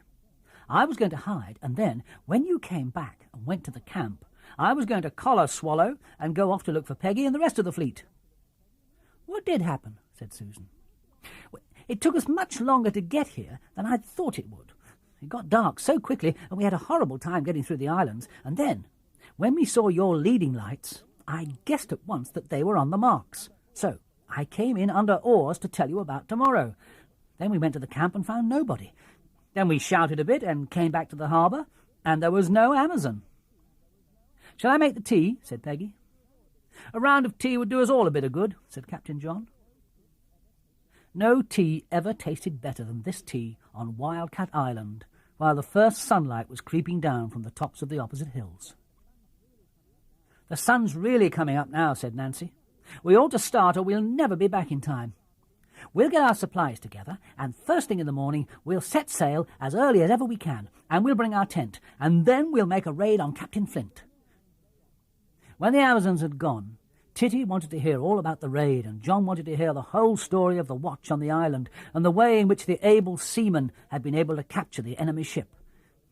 Titty told of the way she fell asleep and was wakened by a real owl and mistook it for the Swallow's signal, and of the coming of the Amazons, and of how she captured their ship and sailed away, and of how she heard the other pirates during the night. "What other pirates?" asked Susan. "They came in the dark, rowing," said Titty. "I heard them. They landed on Cormorant Island and buried their treasure there." "Fishermen, probably," said John. "No, they weren't," said Titty. "They nearly smashed their boat, and they swore." "How you do romance," said Susan. "You must have dreamed it," said John. The Swallows spent the day swimming, fishing, and getting ready for the coming of the Amazons. Shortly after breakfast on the following day, the Amazons arrived. "Have you heard the news?" said Nancy. "What news?" said John. "We haven't been off the island since we saw you yesterday." "Uncle Jim's houseboat has been burgled," said Peggy. "He should have listened to you when you went over to give him the message about putting a padlock on the houseboat." Captain John had explained all about the message on the morning when the Amazon had been captured, and Captain Nancy had agreed that he had done the right thing. "It happened the night you captured Amazon," said Nancy. Uncle Jim's neighbour knew that Uncle Jim was away, and when he saw lights in the houseboat he became suspicious. So, in the morning, he went to see, and found the cabin door swinging open and the whole place upside down. He came over to tell Mother, and Mother sent a telegram to Uncle Jim. He got here last night and went to his houseboat, but everything was in such an awful mess that he came back with his parrot to our house to sleep. He said he wouldn't have minded if they'd taken everything he had except what they did take. They've taken his old cabin trunk with his typewriter in it and the book he's been writing all summer. He said he supposed they took it because it was heavy. "I say," said John, "were they burgling the very night of our war?" "Of course they were," said Nancy. "I told you. If only we'd known, we could have captured the lot of them and made Uncle Jim our grateful slave forever." "Then perhaps Titty really did hear something that night," said John. "Perhaps the pirates I heard were the very ones who'd sacked Captain Flint's ship," said Titty. "Did you hear any?" said Nancy. "They were in a rowing boat," said Titty, "when I was anchored in Amazon." "They probably were the burglars," said Nancy. "What beats me is why Uncle Jim wouldn't listen to you when you went over with the message." "I think he thought it was us who put that firework on his cabin roof," said John. Nancy turned very red, even through her sunburn. "I'll put that matter right at once," she said. "Was he very beastly?" "He did call me a liar," said John. "Peggy," said Captain Nancy. "Sir?" "Empty the rest of our stores out of Amazon. Take the mast and sail out of her and bring her round to the landing place. Mr. Mate, Captain John, have you got a pencil and a bit of paper in the camp? And I want a scrap of charcoal out of your fire." Captain John went into his tent and brought out the exercise book and pencil and gave them to Captain Nancy. She lay on the ground and wrote for some minutes, sucking the pencil between each word and pressing very hard. This is what she wrote. "To Captain Flint, alias Uncle Jim. John never touched the houseboat. When you told him he was a liar, he wasn't. He had come at risk of his life to warn you that savage natives were planning an attack on your houseboat. Another native had given him a message for you. You wouldn't listen. Instead, you called him a liar. Talk about being ungrateful. Now you've been burgled. I'm glad. Very glad. If you want to know who singed your beard, see Philip of Spain, by exploding a mine on your cabin roof, it was the undersigned. You deserved it. This is the black spot.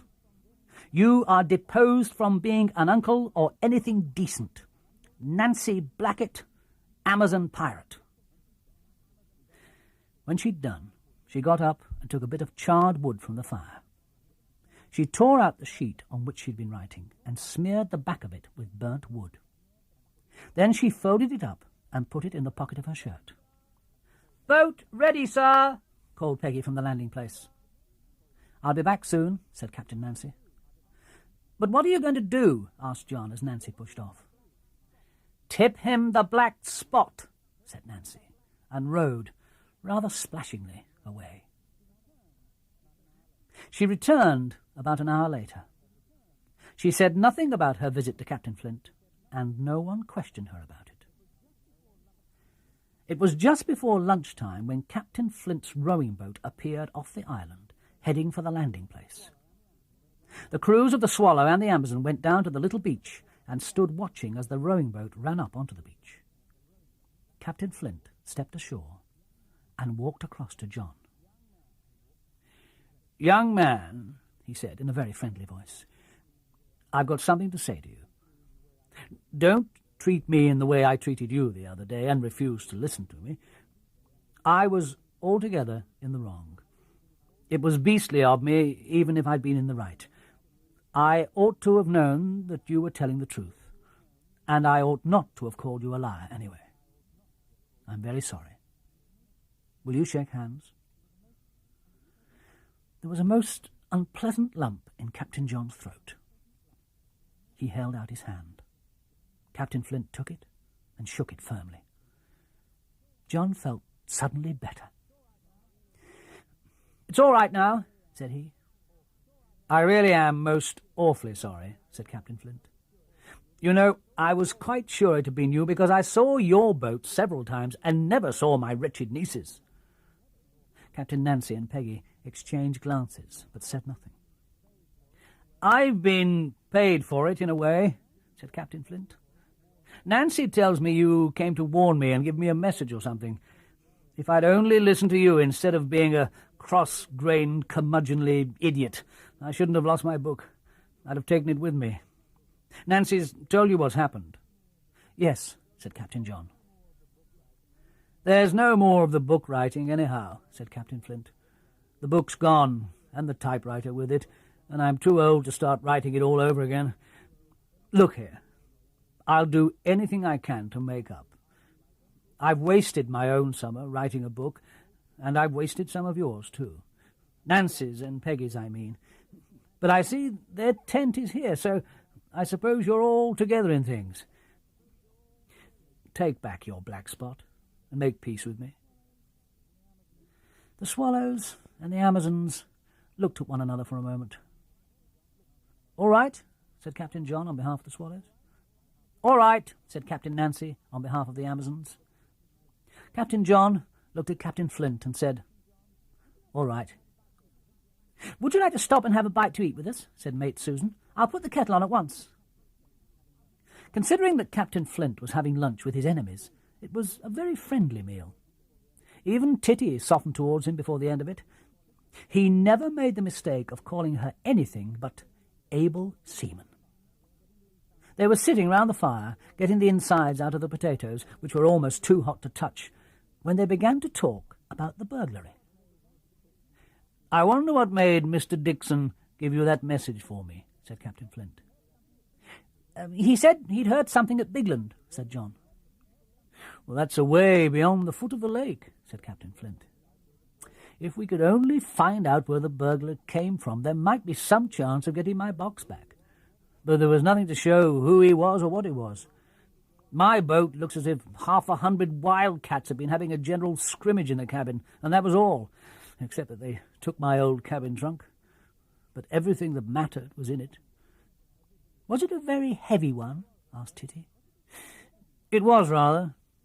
"Were there ingots in it?" Captain Flint laughed. "I'm afraid not," he said. "What there was a typewriter, a lot of diaries and old logs, and the book I've been writing all the summer. If they'd taken anything else, I wouldn't have minded." "Able Seaman Titty thinks she heard something that night," said John. "What did you hear, Able Seaman?" "I heard people rowing in a boat. They came close past me." "And where were you?" "I was anchored." "Look, here," said Captain John. "You'd better have a look at our chart. It shows just where she was." He ran to his tent and came out with the chart and pointed to the place where Titty had lain in Amazon off the north end of Cormorant Island. Captain Flint looked at it. "Did they pass close to you?" he asked. "Very close," said Titty. "It's a funny course for them to steer from my houseboat if they were making for the foot of the lake. They must have nearly run into the island." "They did run into it," said Titty. "And then they went on?" "They landed on the island," said Titty, "and they left their treasure there, or whatever it was they had with them. They said it was heavy. I heard them." Captain Flint jumped to his feet. "Able Seaman," he said, "if that box is there, I'll give you anything you'd like to have. Come on, all of you, and we'll row across and look." He grabbed Titty by the hand and shook it. They ran down to the landing place. In another moment they were rowing round the island and across to the island of the Cormorants. When they reached Cormorant Island, they found a place where they could pull the boat's nose up between two rocks, and everybody scrambled ashore. But there was nothing to be seen on the island, except the bare tree and the white-splashed rocks, and jetsam from the last flood, and big loose stones. They looked everywhere. Captain Flint climbed all round the island 2 or 3 times. He could find nothing. "But I know they left it here," said Able Seaman Titty. "I heard them say they couldn't put it on a motor bicycle." "It was the middle of the night, you know, Titty," said Susan, "and you may have been mistaken." "They may have changed their minds," said Captain Flint. or they may have come for it already. Anyway, it's something to know which end of the lake they came from. Not that I think I shall ever get it back," he added. They rowed sadly back to Wildcat Island. Titty went to sleep that night with one idea firm in her head. And when she woke up the next morning, it was still there. She crawled out to see what sort of a day it was. It was a fine day without much wind, just what she wanted. For she knew that if there had been a strong wind, she wouldn't have been allowed to go off in Swallow by herself without the captain or the mate. While they were having breakfast, she said, "I'm going to look for the treasure again." "Can I come too?" said Roger. "Yes, if you want," said Titty. "But we all looked for it yesterday, and there's nothing there," said Susan. "I'm sure it's there," said Titty obstinately. "It's our last day, and I want to have one more look." "Yeah, but Captain Flint's coming," said John, "and we're all going fishing." "I'd rather go treasure hunting than fishing," said Roger. "You'll be awfully disappointed, Titty," said Susan. "Not when I find it," said Titty. "Well, don't be too long," said the mate. "You'll see where we go with Captain Flint, and when you're tired of the island, you can come. We'll take your fishing rods." They walked down to the harbour. John took the mast and sail out of Swallow. Everybody wished them good luck, and the able seaman and the boy set off, Titty poling the Swallow out of the harbour. Cormorant Island was little more than a heap of rocks and stones sticking up out of the water. There was some heather on it, a little grass, but very little, and 2 trees, both dead. One of the trees was lying on the rocks. It had been uprooted a long time ago, and the ground about it was nothing but great stones. The other tree, gaunt and bare, splashed with the white droppings of the birds, was the perching place of the cormorants. Titty rowed slowly round the island. "It looks as if we could come alongside that rock," she said, "but we won't try to beach her. Captain John said we were to be careful about landing, so look out." There was just a little bump as the Swallow touched the rock, but it wasn't a bad one. The able seaman scrambled out with the painter and held the gunwale while the boy followed. "Shall I bring the compass?" he said. "No," said the able seaman. "We'll leave it in the ship until we need it. But bring the pickaxe." It was very hard going on those rocks, for they stuck up at all angles. There were deep clefts between them, big enough to take a foot and small enough to make it difficult to get the foot out again. Then there were lots of loose stones which slipped all ways when you trod on them. It took the treasure hunters a long time even to get from one end of the island to the other. "I'm glad we live on Wildcat Island and not here," said Roger. "This is a real desert island," said Titty. "Keep a lookout for a skeleton." They went on with the search. Half an hour passed, and Roger began to lose heart. They sat down on the flat rock at the north end of the island where they'd left their provisions. They got the bottle of milk out of Swallow, ate their sandwiches, and took turns in bubbling the milk out of the bottle into their mouths. "There's Captain Flint and the others," said Titty. "They're all in his boat, over there." "I wonder how many whales they've caught," said Roger. "Sharks, too, perhaps. Anyhow, lots of perch." "It's much better to find treasure than just to sit catching fish," said Titty. "But we haven't found any," said Roger.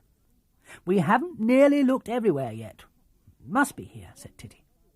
"Come on, you hunt one side and I'll hunt the other. Shout if you find it." Time went on. The morning was gone and the afternoon was going, and still there was no sign of anything that might mean treasure. Titty had worked at least twice right round the island. Roger stopped looking and went and sat on the rock to which Swallow's painter was tied. Titty was crawling along the rocks at the very edge of the island, not far away. Suddenly, Roger saw her jump up with something in her hand. "Hi, Roger!" she called. Roger stood up and climbed along the rocks towards her.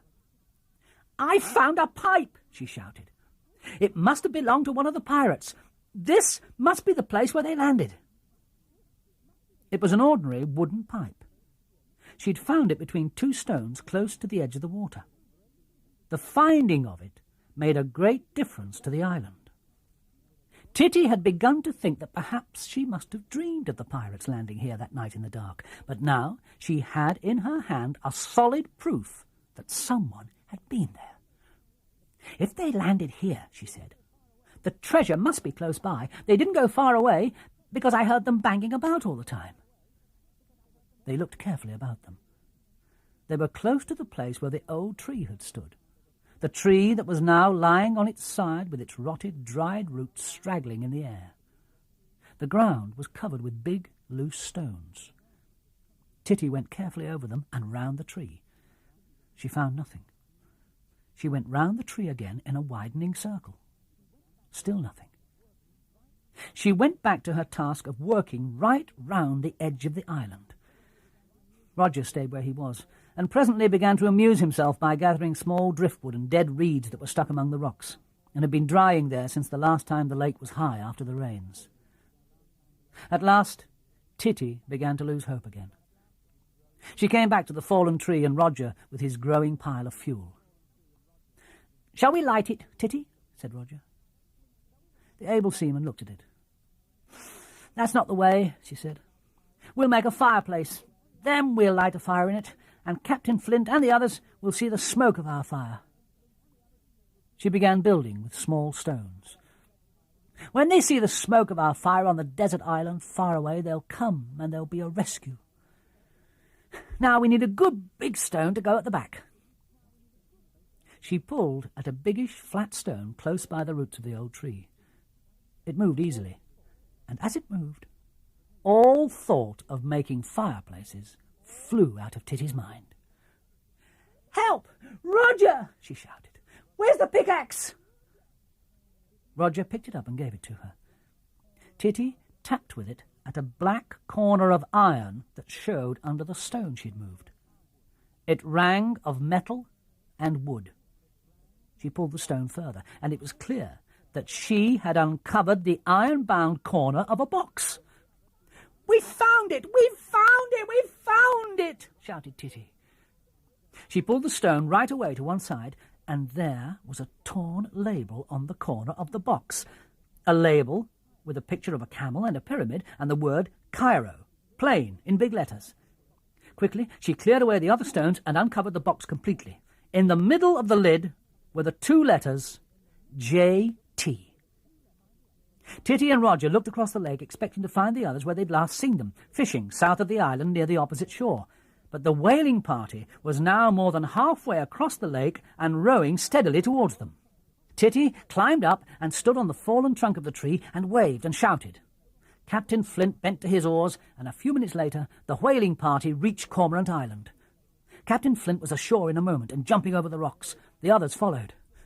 "You haven't really found anything, have you?" he said. But before they could answer, he had seen the box. "Well done, able seaman," he shouted.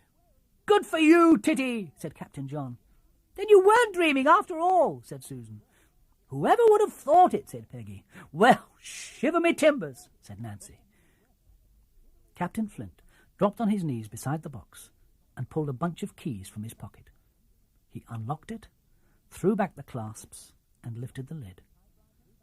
Inside was a typewriter in a black case, a lot of canvas-bound diaries, and a huge bundle of typewritten paper. "That's all right," said Captain Flint, fingering the bundle as if he loved it. "Able seaman, I can never thank you enough. If I'd lost this, as I thought I had, I'd have lost all the diaries of my pirate past. And I put all the best of my life into this book. It would have gone forever if it hadn't been for you." He hove the big box on his shoulder and carried it to his boat. "I must go off at once to tell the police to stop making inquiries," he said. As he rowed off across the lake, they all piled into the Swallow and steered a course for home. It was to be their last night on Wild Cat Island. Next morning, after breakfast, they took down their tents and gathered together their supplies. They looked sadly round their camping ground. There was now nothing but the fireplace with its feebly burning fire, and the square, pale patches where the tents had been, to show that it had ever been the home of explorers and their pirate friends. "When we've gone," said Titty, "someone else may discover it.